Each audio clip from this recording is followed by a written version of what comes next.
Bismillahirrahmanirrahim. Alhamdulillahi Rabbil alamin. Wal aqibatu lil muttaqin.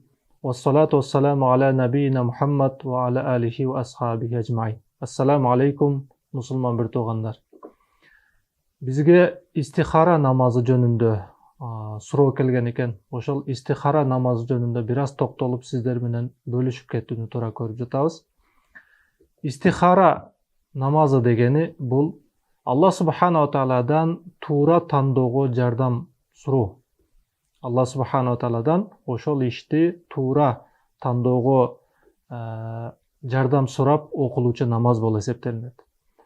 Биз билебиз, биздин жашообузда кээде бир ишти кылсам мен үчүн жакшы болобу, менин диниме жана дүйнөмө пайда береби деген иштерде сиз менен биз кээде ойлонуп калабыз. Ошол учурларда эмне кылуу керек? Ошол учурда истихара намазын окуу керек.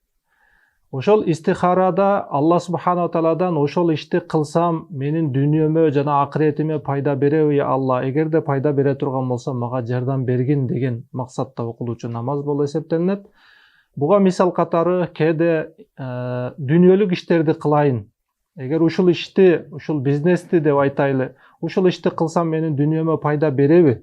Же диниме зыян келип калабы деген коркунучта турган учурда ушул намазыны окуп, ушул дуаларыны аткара турган болсо истихара намазыны, албетте Алла Субханала Таала ошол иш пайдалуу боло турган болсо ошону кылууга бир жол көрсөтөт. Эгерде ошол иш ага дүйнөсүнө жана динине зыян бере турган болсо анда кылбоого бир жол көрсөтөт Алла Субханала Таала.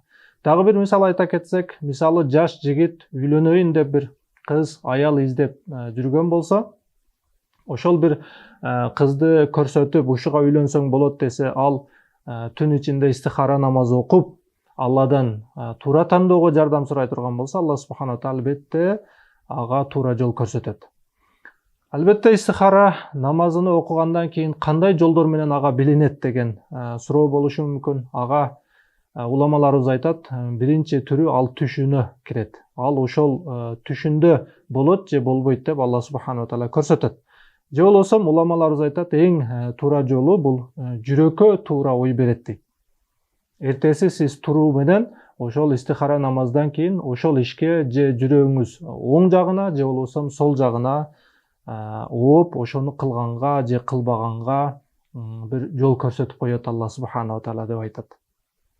Ушул жөнүндө пайгамбарыбыз саллаллаху алейхи вассалам кандай истихара намаз жөнүндө кандай жол көрсөткөн? Сиз менен биз ошол хадиске токтоло кетсек, Жабир радыйаллаху анху риваят кылган хадис экен. Бул хадисти имам Бухари рахматуллахи алейхи өзүнүн китебинде риваят кылат.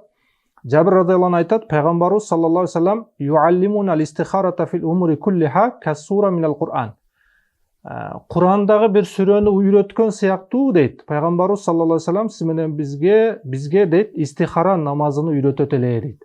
Караңыз, пайгамбарыбыз саллаллаху алейхи вассалам кудум аяттагы бир сүрөнү, Кур'андагы бир сүрөнү үйрөткөн сыяктуу истихараны үйрөтөт эле сахабаларга.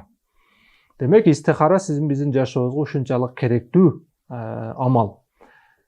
Анан айтат эле пайгамбарыбыз: "Ида хамма ахадукум фил амри фальярка ракатайн мин гайрил фарида." Эгер силер бир иште ошол ишти кылсамбы, кылбасамбы деп ойго түшүп калган учуруңарда, анда силер фарздан башкача айтканда нафил, 2 рекат нафил намаз окугула. Жана сумма лиякул, кийин мынтип айткыла: "Аллахумма инни астахирука би илмик."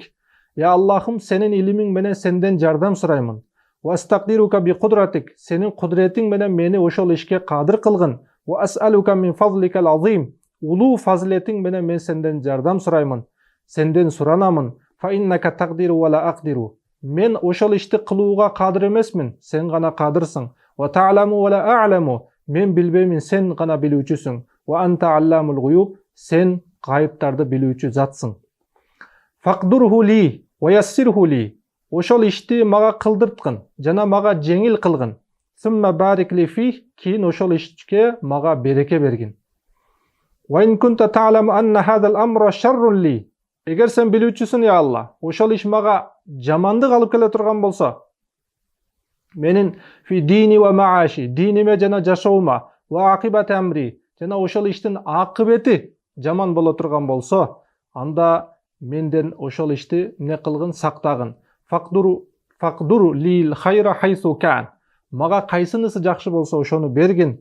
Сумма раддини бихи, кийин менден разы болгун деген дуаны окуп туруп, анан юсамма хаджатаху, кийин өзүнүн да каалоосуну өзүнүн тилинде дуа кыла берет деп пайгамбарыбыз саллаллаху алейхи вассалам ушул хадисте үргөтүп атат. Демек, урматтуу туугандар, истихара намазында 2 рекат намаз окуп кыскача, андан кийин ушул дуаны окуп, андан кийин кажетини сураса, Алла субхана таала сөзсүз ошол иште тандоо берет сиз менен бизге. Албетте, ар бир ишибизде ушул истихара намаз менен окуй турган болсок, Алла субхана таала адаштырбайт, сөзсүз дүйнөбүзгө жана динибизге пайда берет. Видеобуздун акырына ушул дуанын кыргызчасын чыгарып коюуну суранып кетебиз иншалла. Ошону чыгарып койсок, 2 рекат намаз, анан ушуну кыргызчасын окуп туруп, иншалла ар бир ишибизди чечип алсак, сиз үчүн, биз үчүн пайда болот.